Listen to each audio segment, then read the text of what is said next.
Hi friends, welcome to our channel. இன்னைக்கு நம்ம சேனல்ல வந்து ஆட்டுக்கால் சாம்பார் எப்படி பண்ணலாம்னு பார்க்க போறோம். மோஸ்ட்லி நம்ம வந்துட்டு பருப்புல தான் சாம்பார் இந்த மாதிரி பண்ணுவோம். இது வந்து டிஃப்ரெண்டா ஆட்டுக்கால்ல சாம்பார் செய்ய போறோம். இப்போ எப்படி பண்ணலாம்னு பார்க்கலாம். நான் வந்து ஆட்டுக்கால் நல்லா வாஷ் பண்ணி எடுத்துட்டேன். அடுத்தது 2 வெங்காயம், 1 தக்காளி, காரத்துக்கு பச்சை மிளகா, கொத்தமல்லி, 1 டம்ளர் வந்து மொச்சை இதில் ஆட் பண்ண போறோம். அந்த டேஸ்ட் வந்து இன்னும் அதிகப்படுத்துறதுக்காக 1 டம்ளர் மொச்சையை நான் ஊற வச்சு எடுத்துக்கிட்டேன். அதையும் வந்து வேக போட்டுக்க போறோம். இதை வந்து நீங்க தனியாவும் வேக போட்டுக்கலாம், இந்த ஆட்டுக்காலோடையும் சேர்ந்து வேக போட்டுக்கலாம். ஓகேங்களா? இப்ப குக்கர் எடுத்துக்கோங்க. குக்கர்ல ஃபர்ஸ்ட் நம்ம வந்து ஆட்டுக்கால வேக போட்டு எடுத்துக்கலாம். அதுல ஒவ்வொரு ஸ்பூன் இஞ்சி பூண்டு பேஸ்ட் போட்டு நம்ம வேக வச்சு எடுத்துக்க போறோம். அந்த கால் வேகிற அளவுக்கு தண்ணி ஆட் பண்ணிக்கலாம். தண்ணி ஆட் பண்ணிட்டு மொச்சையை வந்து நீங்க தனியா வேக வச்சாலும் ஓகே தான், இல்ல இந்த மாதிரி ஆட்டுக்காலோட வேக போட்டாலும் ஓகே தான். ஓகேங்களா? நம்ம வந்து வெறும் இஞ்சி பூண்டு பேஸ்ட் மட்டும் தான் ஆட் பண்ணிருக்கோம். நம்ம வந்து இந்த தண்ணியை வந்து வேஸ்ட் பண்ணது போறது கிடையாது. இந்த தண்ணியை வந்து நம்ம வந்து குழம்புக்கு இதெல்லாம் யூஸ் பண்ணிக்கிறனால நீங்க அதிகமா வச்சாலும் ஒன்னும் பிரச்சனை இல்லை. இப்ப இதை க்ளோஸ் பண்ணிக்கலாம். ஒரு 8 விசில் கிட்ட வரட்டும். இப்ப பாருங்க, ப்ரெஷர் வெளியானதுக்கு அப்புறம் குக்கர் ஓபன் பண்ணேன். கால் வெந்துருச்சு. இப்ப இதோட வந்துட்டு 3/4 பதத்துல வெந்திருக்கு. இப்ப இதோட நம்ம வந்து கொத்தமல்லி, கட் பண்ணி வச்சிருக்கிற வெங்காயம், தக்காளி இதெல்லாம் சேர்த்து நம்ம ஆட் பண்ண போறோம். நான் வந்து இப்ப 3 கால் எடுத்திருக்கேன். சோ அதுக்கு வந்துட்டு 100 பருப்பு எடுத்திருக்கேன். பருப்பு வந்து நம்ம நார்மலா சாம்பாருக்கு யூஸ் பண்ற துவரம்பருப்பு தான். அதை வந்து வாஷ் பண்ணி எடுத்துக்கோங்க. எடுத்துட்டு அதையும் நம்ம இதோட சேர்த்து நம்ம வந்து விசில் வைக்க போறோம். பருப்பையும் போட்டு நல்லா மிக்ஸ் பண்ணிருங்க. மிக்ஸ் பண்ணிட்டு நம்மளுக்கு தேவையான அளவு பருப்பையும் போட்டு நல்லா மிக்ஸ் பண்ணிட்டு மஞ்சத்தூள் வந்து ஒரு ஸ்பூன் மஞ்சத்தூள் போடுங்க. 1 ஸ்பூன் மஞ்சத்தூள் ஆட் பண்ணி நல்லா மிக்ஸ் பண்ணுங்க. மிக்ஸ் பண்ணிட்டு இப்போ வந்து நம்ம க்ளோஸ் பண்ணிடலாம். க்ளோஸ் பண்ணிட்டு ஒரு 3 விசில் போட்டுக்கலாம். ஓகேங்களா? நான் பருப்பு போட்டு ஒரு 3 விசில் எடுத்துக்கிட்டேன். இப்ப வந்துட்டு குக்கரை ஓபன் பண்ணிடலாம். ப்ரெஷர் போனதுக்கு அப்புறம் இப்ப மிக்ஸ் பண்ணி பாருங்க. பருப்பு வந்து நல்லா வெந்துருச்சு. நெக்ஸ்ட் வந்து அந்த ஆட்டுக்கால் பருப்பு எல்லாம் வந்து வேற பவுல்ல டிரான்ஸ்ஃபர் பண்ணிட்டு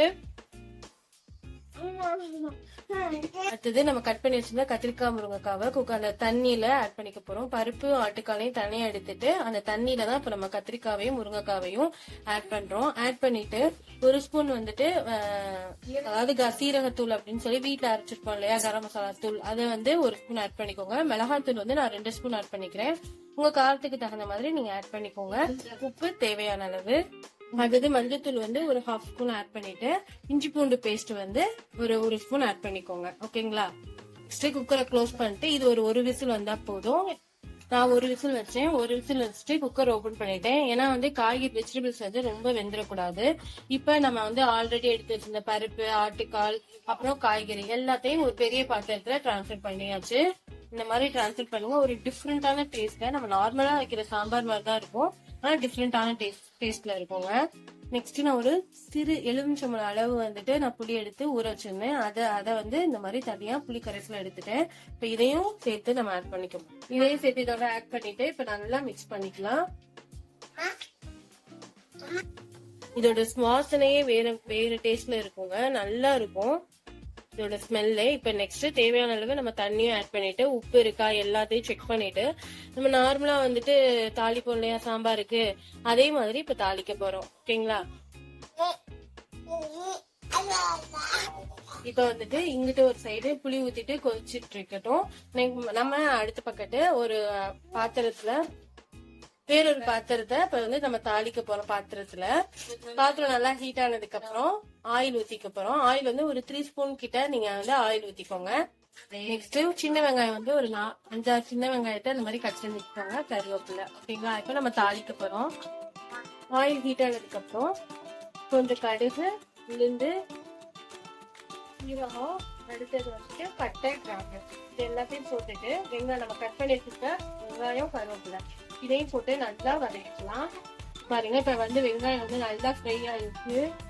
இப்ப வந்து ஒரு காரம் வேணும் அப்படின்னா நீங்க வந்து இதுல ஒரு 1/2 டீஸ்பூன் மிளகாத்தூள் போட்டுக்கலாம். எங்களுக்கு வந்து காரம் வந்து ஓகேயா இருக்கு, ஸோ அதனால நாங்க வந்து மிளகாத்தூள் போடல.